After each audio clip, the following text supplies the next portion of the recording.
बड़े सावधानी से सुनिएगा। शिव में और शिवलिंग में कितना अंतर है?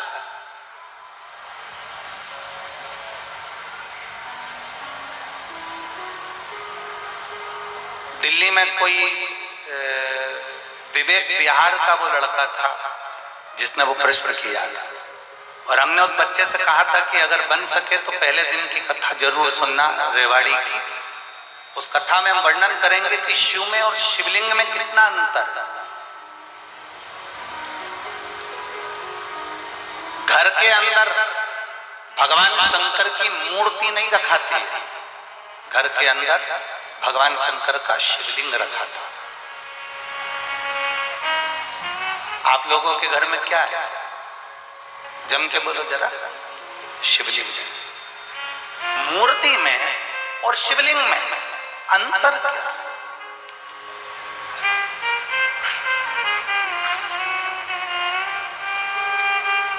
मूर्ति में और भगवान शंकर के शिवलिंग में अंतर क्या है?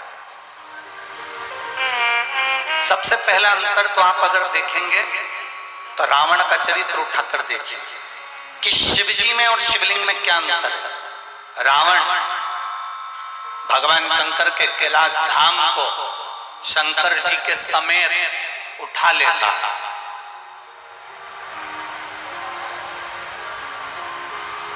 लंकाधिपति रावण, लंकाधिपति लंकेश शंकर भगवान को कैलाश पर भगवान शिव बैठे हैं, और रावण भगवान शंकर को कैलाश के समेत शंकर भगवान को उठा लेता है। बोलो उठाता है कि नहीं उठाता? जम के बोलो जरा। उठाता है ना। रावण भगवान शंकर को कैलाश के समेत उठा लेता है, और वही रावण जब शिवलिंग पृथ्वी पर रखा जाता है, रावण अपनी पूरी शक्ति को लगा देता है तो भी शंकर भगवान के शिवलिंग को नहीं उठा पाता है।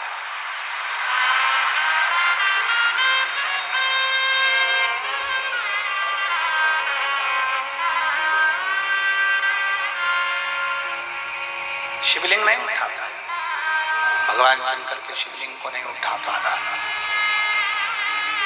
भगवान शंकर के शिवलिंग को नहीं उठा पाया। रावण शिव को उठा लिया,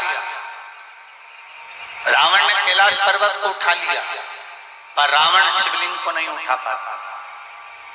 आखिरी में लंकाधिपति रावण हार जाता है और शिवलिंग वहीं पर छोड़कर लंका चले जाता है, और वो शिवलिंग वैद्यनाथ जी के रूप में पूजा जाता है।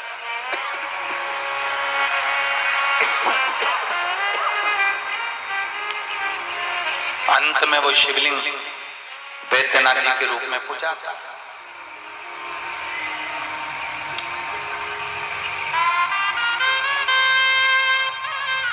नहीं उठा वो शिवलिंग, उठ नहीं पाया वो शिवलिंग। क्यों? शिव महापुराण की कथा कहती है शंकर जी के स्वरूप में केवल शंकर जी हैं, केवल शंकर जी।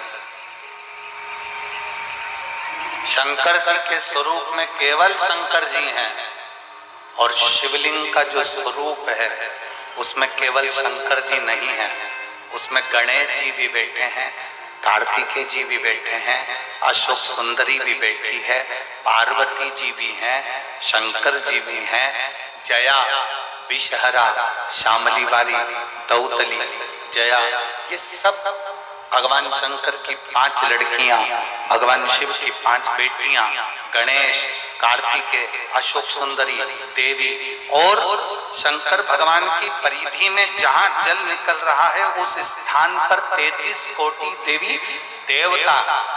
शंकर जी के स्वरूप में केवल शंकर अकेले हैं, पर शंकर जी के शिवलिंग में 33 कोटि देवी देवताओं का बल होता है, इसलिए वो उठ नहीं पाता।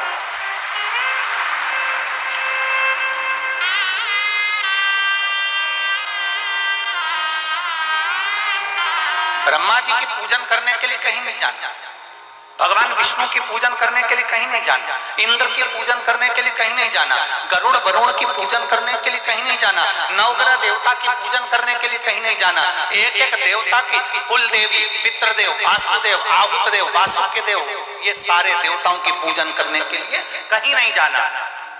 केवल एक देवाधिदेव महादेव पर अगर आप एक लोटा जल समर्पित कर रहे हो तो सारे देवताओं की पूजन एक साथ में हो रही है।